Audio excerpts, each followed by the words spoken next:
Hello football fans. Welcome back to the XFL Fan Zone. Let's get to it. We're gonna pick our Week 3 games in the order of their being played. The first game of the week, the Tampa Bay home opener at Raymond J Stadium against the 2-0 Houston Roughnecks.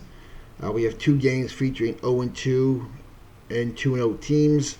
I'm pulling for the 0-2 teams. I'm definitely pulling for Tampa Bay in this one. It's not in the league's best interest to have that disparity in records for a new league. For revenue, merchandise, ticket sales, and ratings. Anyway, I'm calling this the lock of the week. Even though I'm rooting for Tampa Bay, I don't see them losing. I see Houston win this game. Aaron Murray has not practiced all week, which means Taylor Cornelius is probably going to be quarterbacking. Hopefully he does a lot better than he did last week. But the one thing I think Tampa Bay has to do is forget this whole alternating quarterback thing. It is not working. I don't like when coaches do this. Your team needs a leader. Your quarterback needs to get into a rhythm. If you want to bring Quentin Flowers for a change of pace, maybe go for a third down or fake a punt, fine. But pick a quarterback, leave him in there, and develop an offense. I do think Tampa Bay is finally going to get up to Schneid this week and score an offensive touchdown, maybe two. But I like the Houston to win this 34-17. This is my lock of the week, for what it's worth. It's just an easy game for me to call. Second game on the Fox Network, Dallas and Seattle. And I think this is the toughest game to call for the week. Some people would argue with Seattle's not that good. Yeah. But they did have a come from behind win last game, and they did play well against the DC Defenders. It was a game for through three quarters, so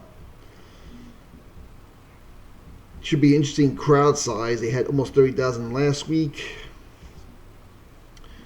I'm going with the Renegades in this one because Brandon Silvers has not looked good. Did not look good last week. He looked terrible last week, let's face it. Other than the 68-yard pass to Keenan Reynolds and a 2-point conversion, it was a terrible game for him. The first week he did okay. He did have two bad interceptions, one which is really not his fault. But I like Landry Jones. He shook a lot of rust off that second half. The Dragons do have a pretty good defense, a lot better than I think a lot of people give him credit for, but I am taking Dallas in this one. 26-17. In the Sunday games, the first game on ESPN, well, I'm calling the game of the week. New York Guardians at the St. Louis Battlehawks. Yeah. That's not going to work. Anyway, I am calling this the game of the week between St. Louis and New York for the simple reason it is the St. Louis home opener. It's going to be 30,000 people there. It's sold out. And St. Louis has the chance to be the XFL version of the San Antonio Commanders. That's going to be a heck of a home field advantage. The storyline in this game is how will Matt McGloin recover from last week's meltdown? Well, the New York defense has been pretty good. Both these defenses have been pretty good. I think the St. Louis defense has been better. St. Louis has definitely been better on offense. I didn't think the week one offense for the Guardians was really that good. I think McGloin will do better, but this is a tough spot for New York.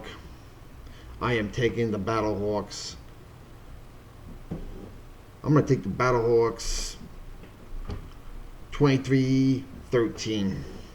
And finally, the last game of the weekend, DC Defenders at LA on Fox Sports 1. The Wildcats need this game the worst way.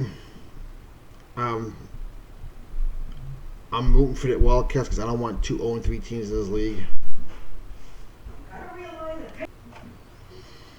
As I said, we don't want two 0-3 teams in this league, but I think it's going to happen anyway. The LA offense, I think, will be better this week than it has the last 2 weeks. Josh Johnson has had a game to get a lot of rust off. He's had a full week of practice.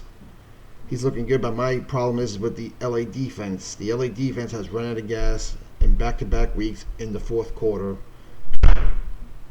And this DC air raid offense is going to wear him down again. We saw Houston do it the first week, and last week Landry Jones did the last week. I'm going 23-19 DC. DC goes at 3-0, and there are your picks of the week. So let me know what you think, folks. We'll talk to you later.